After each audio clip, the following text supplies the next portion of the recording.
topic is RCC, another topic of much discussion through the process. And as you all know, through the policy direction formulation phase of this project, Township Council directed us to include the recreational carrying capacity as a hard cap on about 51 small and medium-sized lakes in the township. And the lakes were identified as being beyond the cap based on a whole series of calculations we carried out. Jim actually carried those out based on the area of the lake and then the surface area of the lake, which is minus the 30 meters close to the shore. And as a consequence of that, 51 lakes would no longer have permissions to create new lots. In terms of the survey and the question we asked whether folks supported this RCC being used as a cap. 77% said yes, and 23% no. Those in support believed generally it would be a reasonable thing to do to prohibit overdevelopment, and those in opposition indicated that RCC was way too subjective and should be considered but not made a rule. And that restricting new lot creation will not really have a direct impact on the number of boats on a particular lake, since this cannot be controlled by the township. And in addition, some of those opposed also indicated that reliance should be placed on minimum lot frontages alone to control density.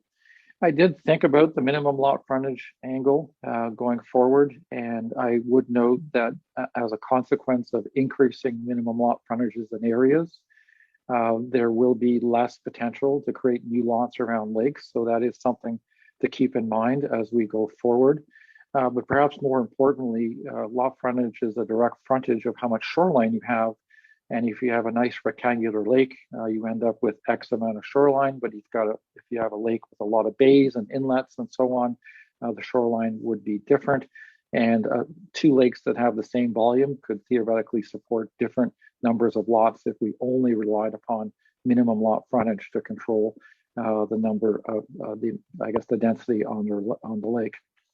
But what struck me more, I suppose, in terms of thinking about this issue is that we're considering using a tool to prohibit lot creation, really to control the social impacts of development on the quality of life on the lake itself, and so on. But we're not, we don't really have, we have no impact or ability to control the number of boats people bring to a lake, the number of boats they store on the lake, the types of boats they use on a property. And in addition, we have very little in terms of controls on how folks who already live at the lake or stay at the lake use their properties in terms of how many people are brought onto the property and so on. So while RCC, if we apply it as a hard cap, will prevent that new lot from being created and the people that come along with it. My thinking is that the impact is perhaps a little overstated, given the number of vacant lots we already have around many lakes, and given that we have no control over how vacant lots, we have controls on the type of development that can occur, but we don't have any control in terms of the social impacts that come with developing on vacant lots or redeveloping existing lots. So my thinking is that RCC is a valuable tool. I recognize it's being used by others, but I'm thinking that it should be one of a number of tools used in the toolbox to make decisions on lot creation around the lakes that are affected. And as a consequence, I do think it has value. I do think there is merit in considering it. But I don't think it should be the only tool relied upon to make decisions on whether lot creation is important or not, or should occur or not. And what I'm thinking is that RCC, if a lake is over capacity, according to the calculations, there are a number of other things that we can do, or the township can do in their official plan and zoning bylaw to control the impacts of development on a lake generally, and they're listed on my page 17 and that's reducing the minimum dwelling unit size and the height of buildings on a lot. Some of the lake plans are already doing that. I anticipate as more lake plans get done, this will become more and more common. Prohibiting the construction of boathouses if they're already permitted. In some cases, they're not anyway, so it's not that is not applicable. Establishing reduced permissions for dock widths and or lengths. Not permitting sun decks on the roof of one-story boathouses. Again, only if boathouses are permitted in the first place. Not permitting sleeping cabins. Reducing permitted lot coverage, again, which is what some of the lake plans are doing. Increasing the required amount of lot area and or lot frontage for new lot creation, so that's possible. And lastly, requiring a greater setback than 20 meters for new dwellings. And I'm thinking that all of those things combined will have a positive impact in terms of reducing social impacts on lakes. So my recommendation number 8 is that RCC not be used as a hard cap to prohibit lot creation on its own, and that it be a consideration when new lots are proposed.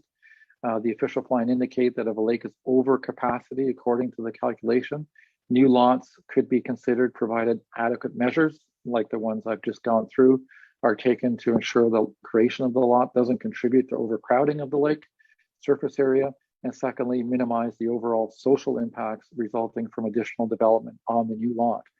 But what I'm also thinking is that whatever rules we want to apply potentially to new lot creation, we should also be thinking about changing the rules that apply to existing lots as well, regardless if they're vacant or they're already developed. So someone comes in with a vacant lot, consideration could be given to changing the zoning bylaw to implement some of the restrictions I talked about. And if somebody's looking to redevelop an existing lot, additional restrictions can also be placed on that lot as well. And my thinking is really this, is that we're creating fairness around the lake in terms of how the rules are applied. And if restrictive rules are going to be applied to new lots, if this recommendation is endorsed, then I'm thinking restrictive rules should also be applied to existing lots as well, whether they're vacant or already developed, because the overall plan and idea here is to reduce the overall impact of having people around the lake, on the lake, and the quality of life of the people that live around it. So that's my recommendation. I know we were proponents of using RCC as a hard cap. We definitely still think it's a good idea, but in looking at how it would be implemented and whether it would be a fair policy to apply, my thinking is that it wouldn't be a fair policy, and it is overly punitive against those who may have the ability to create new lots around lakes. Now, keep in mind, of course, that any lake on which lot creation is already prohibited because of causation studies, that obviously still stays. That still remains a policy. And of course, we've also increased lot frontages in areas around all lakes in the township, which will further decrease the potential for new lot creation in any event. So that's my recommendation, Madam Chair. Okay, thank you. Councillor Hayes. Thank you, and through you. I think this is a good direction to go in. I agree with A, B, but C, if you could change restrict to consider, because not only should we be looking at RCC, but lake plans, lake agreements, public accessage, and usage on the lake before we decide to restrict development. I'm just thinking of an example would be Thorn Lake that has no gas boats on the entire lake. And it would be it would be restrictive to the owners if we were to say you have the same usage by RCC. So not restrict them when you use all four. And I think it makes us look better at if we do go to the land tribunal, because we've not only looked at one thing, but we've looked at the lake plans, the lake agreements, whether or not there's public access. And I think once we cover all the bases, we'll know which ones are sensitive. Okay, thank you. Councillor Roberts. Thank you, Madam Chair, and through you. There was a lot of emphasis on the boat count and the impact, and it was is RCC is just not one thing. It's not boats. It's not just social. And so I think that we've got to let this go forward as is to the public, because there was such a strong support from the public, which communicated in the survey that recreation carrying capacity really does deserve full discussion and comments at a public meeting. And so I want to hear more from the public on this, and I want wholesome discussion, and not just the 10 of us around the room. I may or may not agree with what's being said, but I think it's got to go to the public because there was such strong support. Thank you. Thank you, Councillor Roberts. So you're saying it has to still go to the public as a hard cap because it would be going anyway, right? Even if it was soft. All right, Councillor Kelly. Thank you, and through you, I just want to, I may be splitting hairs, but I want to ask Mr. McDonald or make a point for Mr. McDonald. From what I hear you, how I hear you describing RCC, it's not exactly the same way that I interpret it. It's not really a measure, to my knowledge, of boating activity or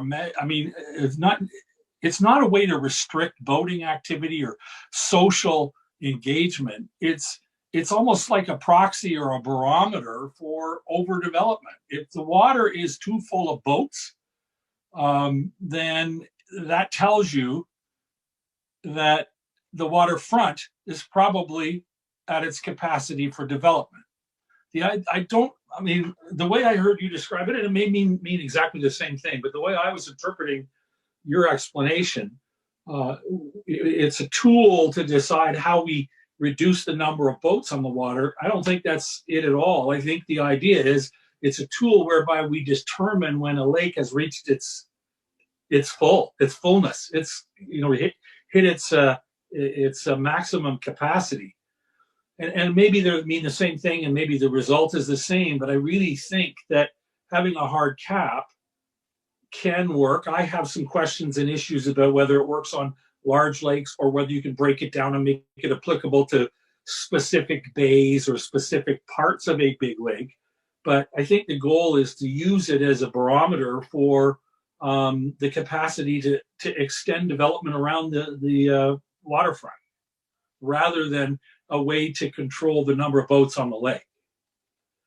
We don't want the overdevelopment. If everybody agrees just to have one boat, we'd solve the boating problem in a hurry, but we'd still overdevelop the waterfront. That's really not the goal, I don't think, anyhow. Thank you. Oh, and sorry, before I hang up, I agree with Councillor Roberts. I think we've socialized this, talked about it enough. We've got people interested in it. I think it does deserve to go to public for their input and feedback. And I won't be surprised at all if once they hear the full explanation, they decide they don't want to move with it, but I think it needs to be given that treatment. Thank you. Hey, thank you. Mr. McDonald, I don't think you need to comment on that, but do you want to? Just very quickly, I agree with how Councillor Kelly is describing it. I kind of described it a little bit differently.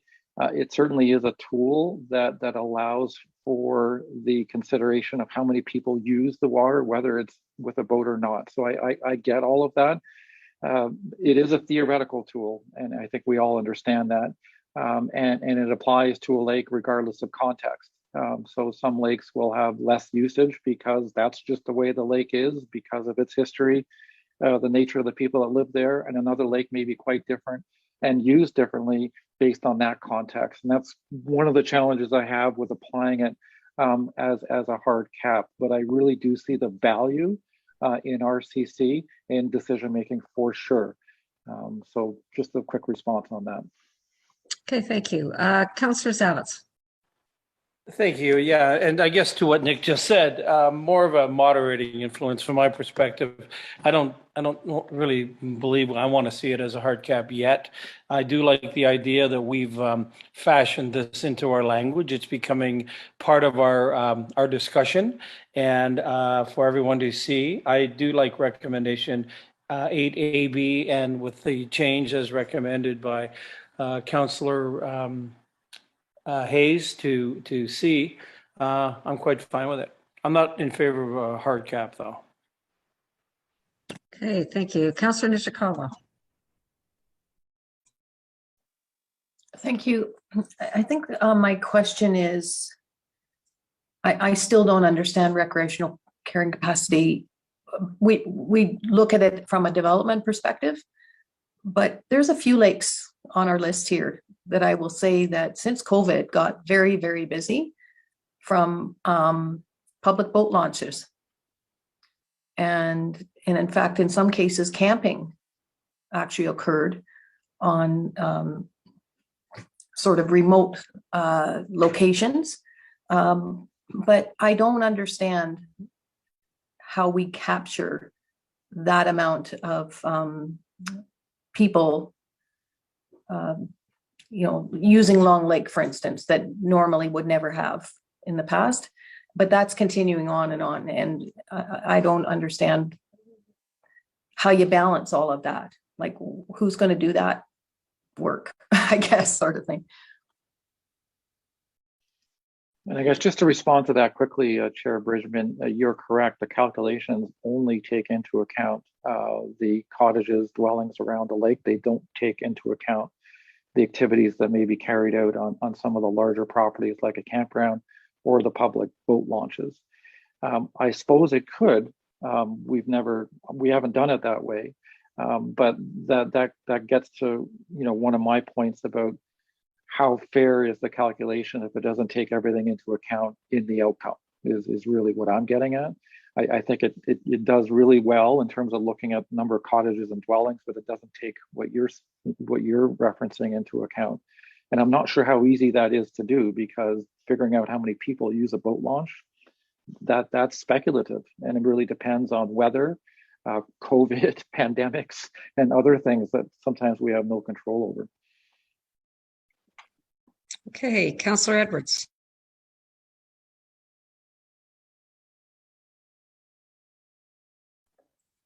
Thank you, Chairperson.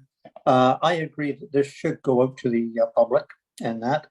And I also agree with Nick on this, that if it's an undersized lot, say it's a 100-foot lot and it should be 200 feet, then they should be, and not restricted to lot coverage. Maybe if it's 8% on a small lake, 4%, 5%. So that we do control these lots. That there's a lot of record that are only 100 feet. I wouldn't restrict them building on them, but I sure would curtail the amount of development on it. And there's some of the factors that Nick had said from 1 to 8. I think that's a real good starting point, and I'd like to see what the public has to say about that. Thank you. Hey, Mayor Harding. Thank you. As I'm listening to the conversation, I don't think anybody around this table is really firm that RCC is a hard cap. I think we're all understanding that it's one of the tools. And I think that's Mr. McDonald's comment, is that it needs to be circulated as one of the tools, not the tool. And it's a subtle difference, but I think when you add points B and C to his comment, that it makes for a more fulsome discussion about RCC and how it may be used in controlling overdevelopment of the lot. My fear is if we put it out there that just says hard stop, no pun intended, this is RCC, and we're going to put it in, and this is what the policy would look like, we're not going to get as much discussion around points B and C, because people can say, well, all of these lakes are over capacity at this point, so there's no more, that's all we're going to evaluate. And I think as a planning matter, we're bigger than that. So I like the way it's worded, and that Mr. McDonald's done that. I think he's giving greater thought. I appreciate the public's direction. And public doesn't always know everything contemplated in the concept of RCC and how it implements. So I think we're going in the right direction in this particular case, and I'm supportive of putting this out there as his 8th recommendation. Okay, thank you. Councillor Roberts. I don't know where to start, and I'm sorry for speaking twice, but The public knows much more than anyone sitting around this table on RCC, excluding Jim Diamond and Nick McDonald. The public for the last few years have, in the small lakes, have really studied this, have done investigation. So, and I, for one, am not convinced that hard cap is not the way to go. I want to decide. Now, I want to pick up on one point that was mentioned, that it's not a fair measurement because it doesn't take into account everything. Well, it doesn't take into account the significant impact of the boat launch, the significant impact on the lake of a campground type of thing. So it's right now this needs to go out the way it is. We can get the experts or more expert type of people to come in. Maybe, perhaps, rather than just a tool, because tool is a four-lettered word, is that it is once it reaches RCC, there's a set of criteria that are mandatory, not just left to an opinion of a group of tools.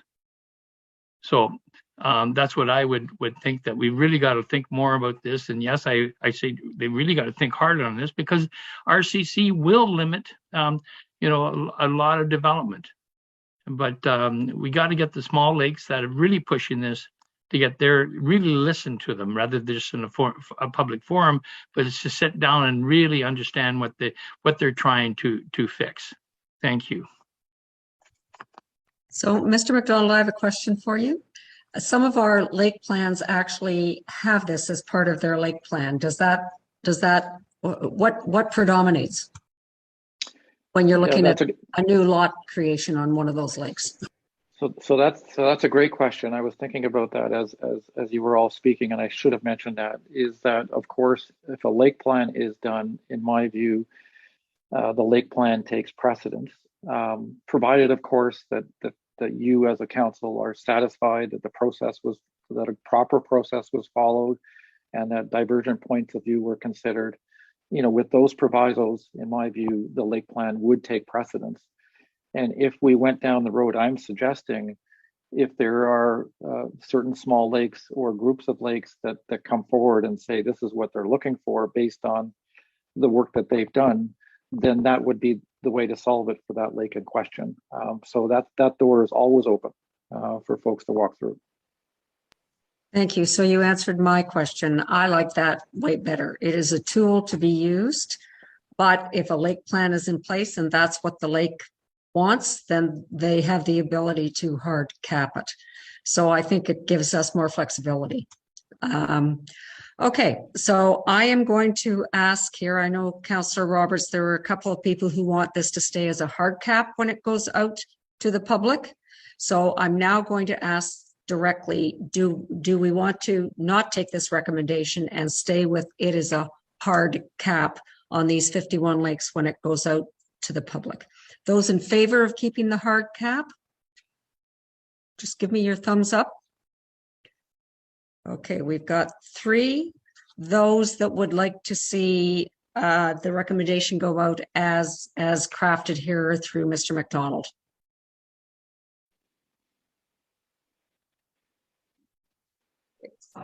That's 5. 5-3. Okay, so it will go. We're missing Councillor Mazan. We only have 9. Okay.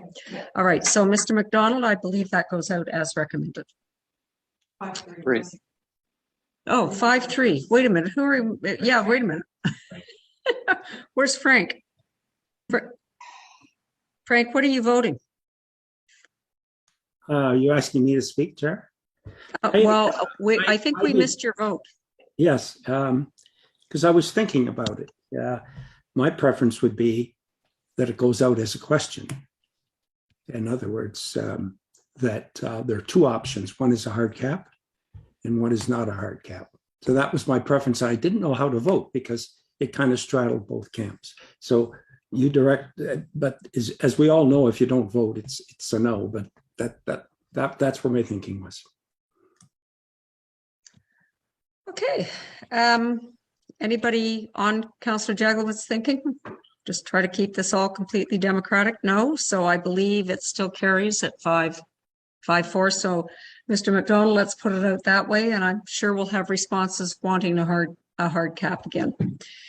All right, on to your next recommendation.